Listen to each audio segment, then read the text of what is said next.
पूरे भारतवर्ष में ये बालाजी का इकलौता ऐसा मंदिर है जिसमें कि बालाजी दाढ़ी और मूंछ के स्वरूप में स्थापित है। नमस्कार दोस्तों, मेरा नाम है विजय। आज मैं स्वागत करता हूं आपका राजस्थान की पावन धरा से।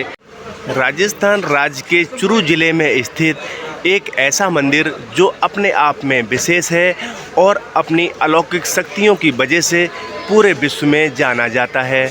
आगे बढ़ने से पहले अगर आपने अब तक चैनल को सब्सक्राइब नहीं किया है तो चैनल को सब्सक्राइब कर लीजिए और बेल आइकन को दबा लीजिए, जिससे कि आने वाले हमारे वीडियो आपको सबसे पहले मिलते रहें।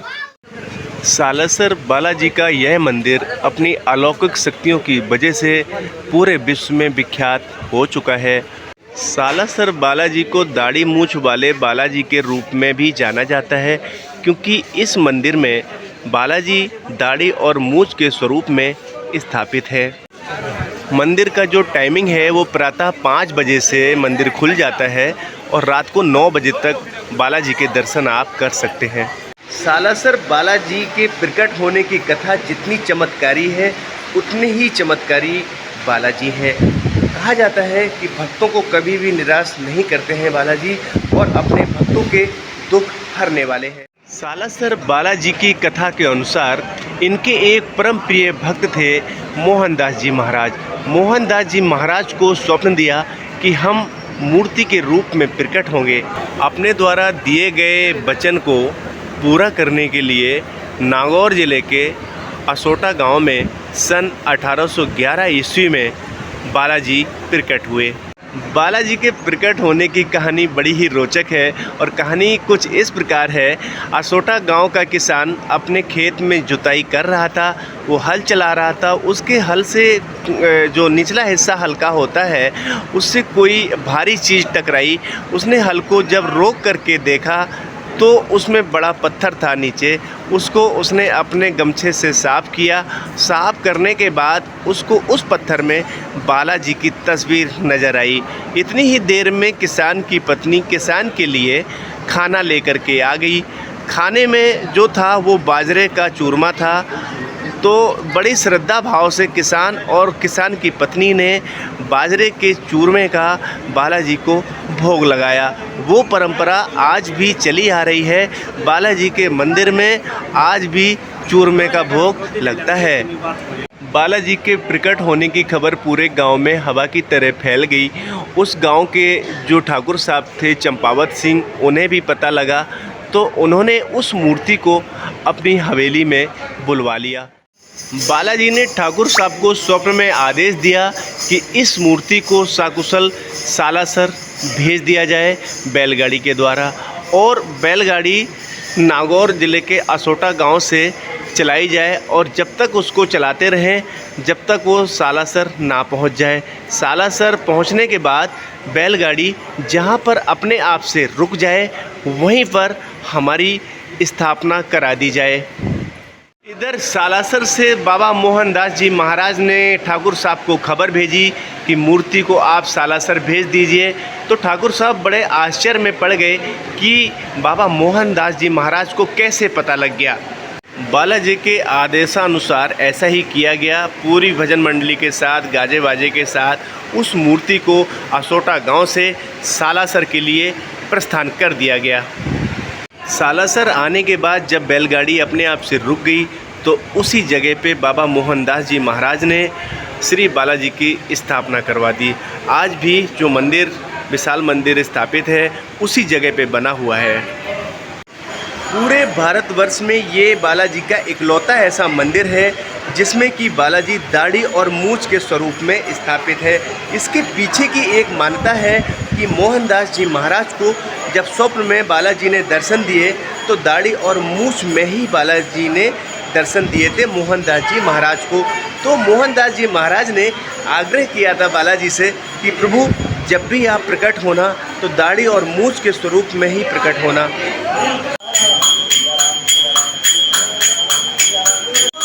ये बाबा मोहनदास जी महाराज का समाधि स्थल है।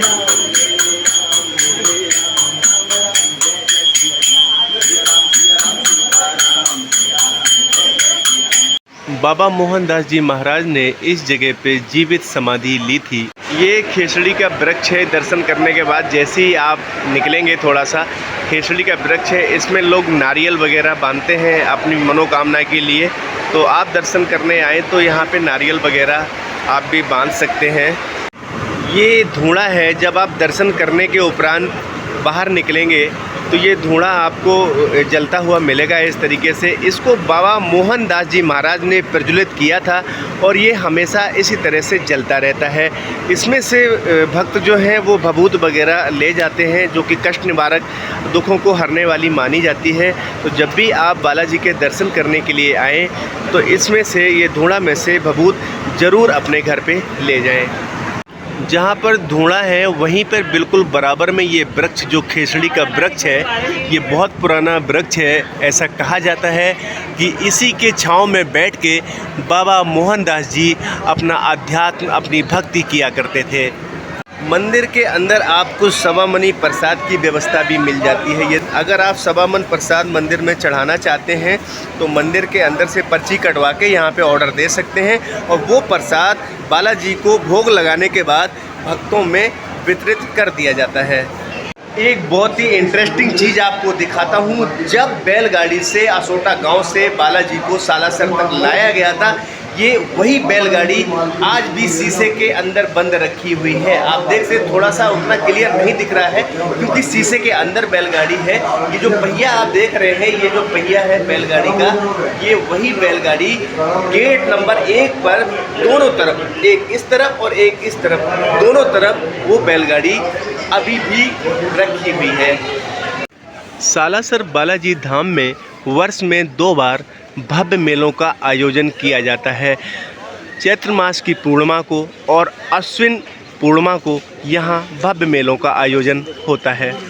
यहाँ पे मेलों का आयोजन होता है तो वो भक्तों के लिए पानी से लेकर गाड़ी की पार्किंग तक, रहने की व्यवस्था, खाने पीने की व्यवस्था, भंडारे इत्यादि की व्यवस्था हनुमान सेवा समिति के द्वारा की जाती है।